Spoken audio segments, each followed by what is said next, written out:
പാചകവാതക പ്രതിസന്ധി യാഥാർത്ഥ്യമാണെങ്കിലും ആശങ്കപ്പെടേണ്ട സാഹചര്യമില്ല എന്നാണ് കേന്ദ്ര സർക്കാർ പറയുന്നത്. ആവശ്യത്തിന് സ്റ്റോക്ക് ഉണ്ടെന്നും ഒരിടത്തും ക്ഷാമം റിപ്പോർട്ട് ചെയ്തിട്ടില്ല എന്നും കേന്ദ്ര പെട്രോളിയം സെക്രട്ടറി പറഞ്ഞു. ഹോർമൂസ് കടലിടുക്കിൽ 23,000 ഇന്ത്യക്കാർ കുടുങ്ങിക്കിടക്കുന്നുണ്ട് എന്നും കേന്ദ്ര സർക്കാർ. ആവശ്യത്തിന് അസംസ്കൃത എണ്ണയും പാചകവാതകവും ഉണ്ടെങ്കിലും ഇപ്പോഴത്തെ സാഹചര്യം ആശങ്കപ്പെടുത്തുന്നത് തന്നെയാണെന്ന് കേന്ദ്ര സർക്കാർ വ്യക്തമാക്കി.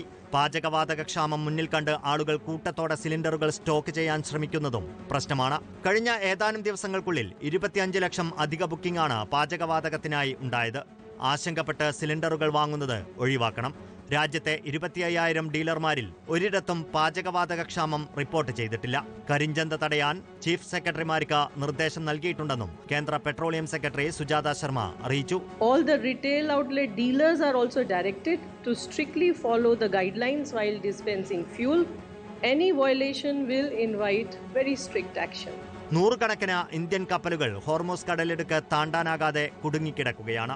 ഇതുവരെ ഹോർമൂസ് കടക്കാൻ കഴിഞ്ഞത് ഒരു ഇന്ത്യൻ കപ്പലിന് മാത്രമാണ്. 23,000 ഇന്ത്യക്കാരും കപ്പലുകളിൽ കുടുങ്ങിക്കിടക്കുന്നു. ഇന്ത്യൻ കപ്പലുകളെ കടത്തിവിടാനുള്ള നയതന്ത്ര ചർച്ചകൾ തുടരുകയാണ്. ഇറാനിൽ കുടുങ്ങിയ ഇന്ത്യക്കാരെ അർമേനിയ വഴി നാട്ടിലെത്തിക്കും. ഗൾഫ് നാടുകളിൽ നിന്ന് ഇതുവരെ 1.5 ലക്ഷം ഇന്ത്യക്കാർ തിരിച്ചെത്തിയെന്നും കേന്ദ്ര സർക്കാർ അറിയിച്ചു. റിപ്പോർട്ടർ, ദില്ലി.